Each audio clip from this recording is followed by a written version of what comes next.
আপনি দেশের নাগরিক হিসেবে আপনার অধিকার আছে যে সরকারি ডকুমেন্টস যদি আপনি আরটিআই অ্যাক্টের আন্ডারে যদি কোনো ধরনের ডকুমেন্ট চান, কোনো ধরনের ইনফরমেশন বা তথ্য যদি আপনি চান পাবলিক অথরিটির কাছে, তখন পাবলিক অথরিটি আপনাকে দিতে বাধ্য।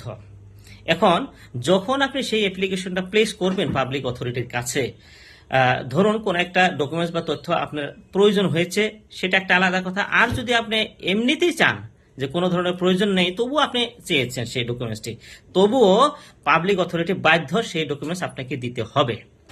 এখন কথা হয়েছে কি যে সেকশন 3 আন্ডারে, section 3 of the RTI act, সেটার আন্ডারে আপনি বাধ্য নয়, আপনি ডিসক্লোজ করতেই হবে। You are not bound to disclose the reason why you are seeking those informations from the public authority. আপনি বাধ্য নয়, সেটা সেই কারণটি আপনি প্রকাশ করতেই হবে সেই অ্যাপ্লিকেশনের মাধ্যমে।